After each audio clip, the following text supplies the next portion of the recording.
Hey everyone, welcome to cookingwithchampagne.com. I am just decorating for Easter. It's Monday, so we are just a week away from Easter, and I was putting out all my Easter decorations, and I was just about finished.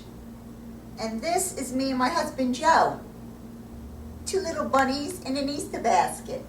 So I was putting out my Easter decorations, and just getting ready to get in the kitchen and cook. Today, we are making a recipe of lamb. I had a few hits on the website, people asking me about Easter and lamb. So I bought a rack of lamb, and today we're gonna make that along with some nice creamy polenta, and we'll have some veggies to go on the side. So today, it's all about Easter. If you're celebrating, happy Easter to you and your family, or Passover, happy holidays. Even if you're not celebrating any holiday, God bless you. Happiness always. So, welcome to cookingwithchampagne.com. Let's get in the kitchen and start cooking. So, let's get to cooking. This is mint. The smell of mint is so refreshing. And mint and lamb go so well together. And I use this mint to put together our rack of lamb. This is one of the herbs that I used. So I want to show you right here. This is our rack of lamb. And I bought this lamb. I love Costco. I bought this in Costco. It's about 1.5 pounds because it's only 2 people. So what I did here is I made a nice little paste, and I used the mint, I used rosemary, thyme, I used lemon zest, a squeeze of lemon, and some olive oil, a pinch of salt and pepper, and this is what is on my rack of lamb roast here. So I marinated this overnight. I did this yesterday, and on the website, cookingwithchampagne.com, you'll get all the exact measurements of the herbs that I used. And so I did this overnight last night. So what I'm going to do right now is, before we put it in the oven to roast, I want to sear this off. So this pan, I turned it on before very, very low. I'm going to put this up a little bit higher because I want this to get nice and hot. So we're going to season the seasoned side of the lamb. We're going to make a nice sear on. In this pot right here, we're going to make polenta, some nice lemon cheesy polenta, delicious. So in here, I have 3 cups of liquid, which is 1.5 cups of milk and 1.5 cups of fat-free, low-sodium chicken stock to 1 cup of polenta. So I need this to come up to a simmer. So let's put the cover back on and let that work. So this is nice and hot. So all I have to do right now is just put some olive oil in my pan because it's nice and hot now. I'm going to take my rack of lamb, skin side and fat side down,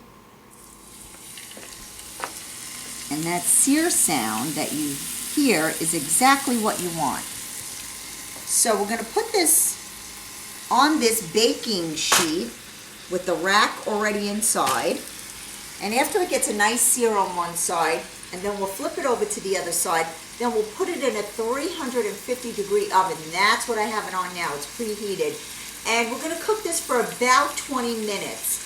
130 is about rare to medium, so that's what we want our internal temperature to be. So we're going to let this sear on this side, and then we'll flip it over.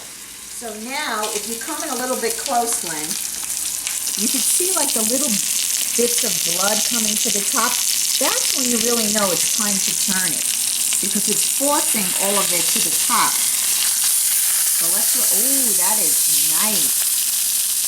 So now we just flipped it over, and we're going to let the other side do the same, become nice and caramelized, and then we'll put it in the oven. So now this side is just as beautiful as the front side.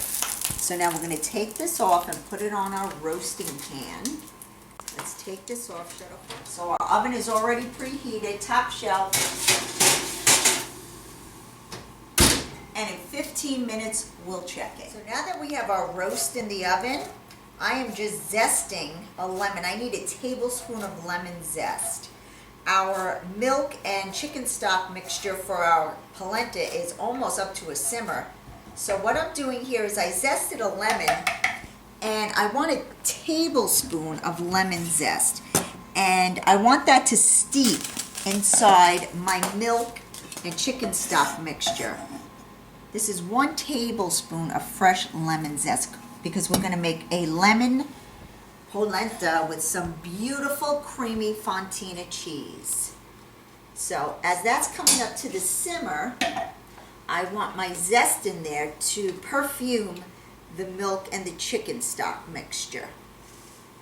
This will take about another minute and it'll be up to a simmer. Once it came up to a boil, I want to lower it because polenta, I'm going to season this now. Nice pinch of salt, nice pinch of pepper, and here's our polenta. Oh, another thing I like to put in it too is I like to drizzle this milk mixture with olive oil. And here is our whisk. I'm going to just stream this in, and as you stream it in, you just want to whisk so it incorporates and it doesn't lump up. And then later on, we're going to add our beautiful fontina cheese to this. Let's lower it now, because when this gets to popping, you can really get burnt. See that? Beautiful. Now to this, we're going to add, usually they add mascarpone cheese to polenta and some grated cheese at the end. We are going to add to this, I have some Greek no-fat yogurt. I'm going to add about a tablespoon of that, and our fontina cheese. So now that our polenta has all come together, we're going to add the last few ingredients. Now with polenta, sometimes it needs more liquid, sometimes it doesn't. If you see it's not silky enough, add a little bit more chicken stock or water or a little more milk. Don't be afraid to add extra ingredients as you go. To this, I want to add a pat of butter. This is Greek style yogurt, fat free. Take the top off. This will give it a nice consistency. I'm using a tablespoon. And here is our beautifully grated fontina cheese. Fontina cheese is soft, it's very mild, it's creamy, but it also has a little bit of a bite to it, which I really like. Just put all of that in, and we're going to mix it around, and then we're going to taste to see if it needs a little bit more salt and pepper, because remember, we didn't put too much in, and we don't want to put too much in the beginning because we're adding cheese to it. So it's been 15 minutes that we have our meat in the oven, our rack of lamb, and I want to make sure the internal temperature, so I'm just interjecting my meat thermometer right in the middle here to see the temperature. And it's about 115. I want it to be between 120 and 125. So I'm going to give it another 5-10 minutes. So now that we are waiting for our meat to cook a few more minutes, our polenta is done. I want to show you what I have here. Here are beautifully Frenched string beans. I bought them in a package, and last night I blanched them. Big pot of boiling water, a nice handful of salt, and let it come to a boil. Throw in your string beans, let them cook to al dente, strain them off, let them dry a little. And then today we're going to dress them. So in this pan that's nice and hot, I'm going to drizzle this with olive oil. We don't want this on too high, medium to low. I'm going to put in garlic. To me, garlic is a preference. I always say that. I'm not a big garlic lover. So you chop up or you use as much crushed garlic as you like. and your family. I'm using just a little. And to that I'm adding a pat of butter, just a skinny little pat. And then we're going to put in, as soon as that melts a little, our string beans. And to that I have here about a cup of the shredded carrots. You could also use the curly carrots. You see them in little strips. We're going to add that in at the end to give a nice color as well. So in this pan, let's throw in our beans. We'll add a little bit of salt and pepper to taste. Let that get nice and hot. And we'll just mix it around. And these will be beautifully dressed to put alongside our rack of lamb. So it's been about 6 minutes. Let's check it. 120. So I'm going to take it out here. Just because 120 is rare, 125 to 130 is medium. I'm not a lamb eater. This is for my husband Joe. So he likes it rare to medium. So the carryover cooking time is going to help it come up to a higher temperature. So all I have to do is temper that and let it sit for about 10 minutes, and it'll come to about 125, 130. And that's the perfect temperature that he likes to eat it. So let's just put a piece of aluminum foil right over the top loosely and let that sit for about 15 minutes. In the meantime, we could hear our string beans, our garlic, a little bit of olive oil and butter, just heating these through because they're already cooked. Going to coat them well, put a little bit of salt and pepper on them as well. And let's throw in our carrots. Just heat these up with it. And you have a perfect side dish. So now what I have here is a shallot. Shallot is from the onion family, very mild tasting. Usually they come in 2 halves. I'm using half of a whole bulb. And what we're going to make is a really nice mint sauce for our lamb. A lot of people like to have mint jelly with their lamb. I know my mother does. So what I'm doing here is I'm just going to cut off the tip of that little bit of the shallot. And I'm going to put this pan, which is on low heat, I'm going to drizzle this with some olive oil, just a little bit, maybe a half a teaspoon. And I'm going to grate the shallot down into the hot olive oil because I don't want to have any kind of lumps in my mint sauce. I just want it to be really smooth, but I do want the taste of the shallot. Give it a little onion flavor instead of the straight mint jelly. So just grate this down into your warm olive oil and just let that sweat a little so it gives the permeation of the shallot into the olive oil. And then we're going to add a little bit of white wine and we're going to add our mint jelly. It's going to make for a nice sauce to drizzle over our lamb chops. Okay, so now that our shallot is down into our beautiful olive oil, we don't want color on this, so remember it has to be low. See how it's beautifully just sizzling right there? We just want it to sweat out the juice to give this a little bit different flavor than just straight mint jelly. So to this, I'm going to lower it now to really low. I'm adding 3 ounces of white wine. You can use regular white wine, Chardonnay, you can use Pinot. This is Pinot. You can use white Zinfandel, which is a little bit sweeter. And I want this to reduce a little, so I'm going to turn it up a little bit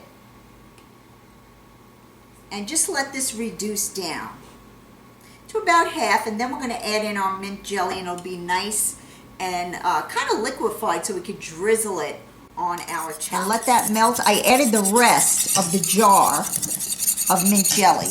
The whole jar I put in there.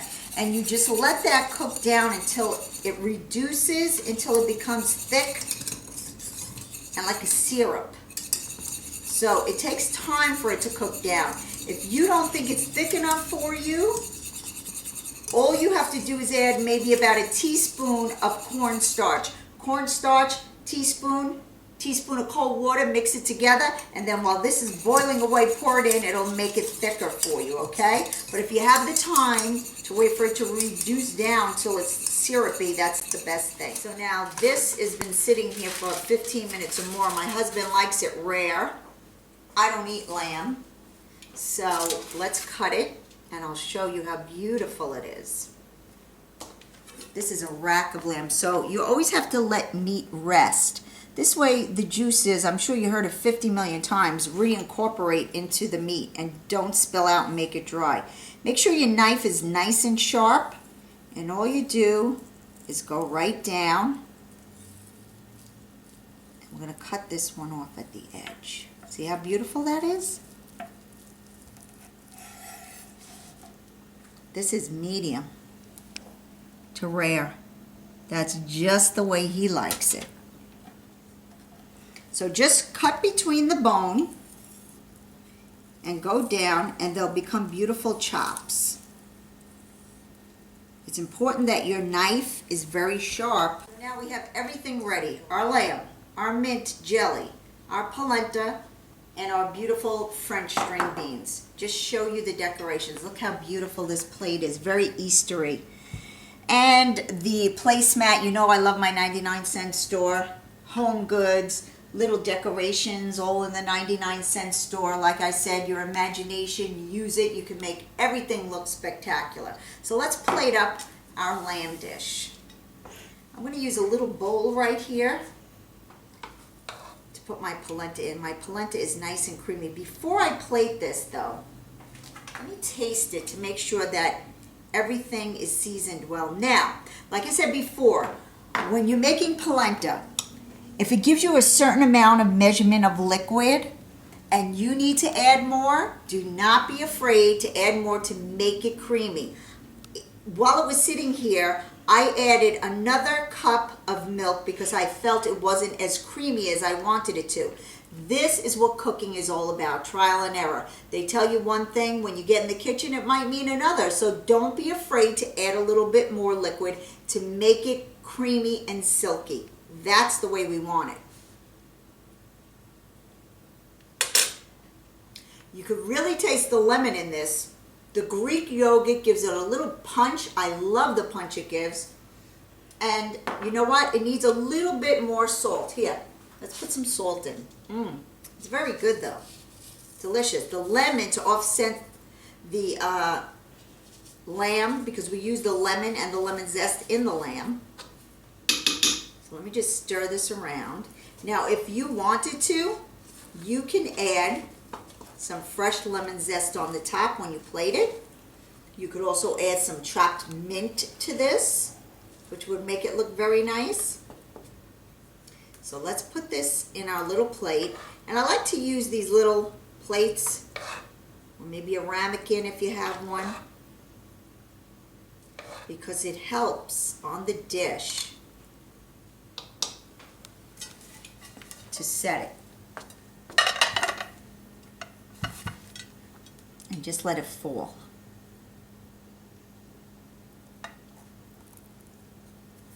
There you have a nice little bed. All you have to do is just lay these right on top of your polenta. I would put 2 down first, and then just put this one right on the top. Here's our beautiful French string beans, and we tied that in with some shredded carrots. Drizzle, if you like the mint jelly, around. And this is optional, like I said. Some people don't like mint. We could put that right on the top too. So this is a very nice Easter dish. Now, if you wanted to do a leg of lamb roast, you could do the same marinade that we made with the herbs and the lemon zest, the garlic. You could also cut slits into your roast and stick pieces of garlic down into that. Let it marinate overnight. You could sear it on the top and then roast it off in the oven. And whichever way you want to do it, this is a beautiful dish for you and your family to enjoy for this holiday season of Easter. And with this, you can use a light rosé wine, but my favorite is Pinot Grigio. And look how pretty this glass is to match the dish. And I got this in the 99-cent store too. So, whatever you're celebrating, Easter, Passover, or if you're not celebrating at all, here is a champagne toast to good eating. Thank you so much for joining me. Don't forget to check me out on Friday. You know, Friday is dessert and cocktails. This coming Friday, I'm going to show you how to make a beautiful, light, and easy orange panna cotta. And we're going to top it off with a cocoa whipped cream, and we're going to make a cocktail out of iced coffee. So you don't want to miss that for your holiday weekend. So join me on Friday for that. But in the meantime, have a wonderful week, everyone. God bless you. Check out the website. There's so much to offer you. I hope to hear from you. Email me. Let me know how you like these dishes, or just the website in general, or just to say hi. So here's a champagne toast to good eating. I'll see you on Friday. God bless.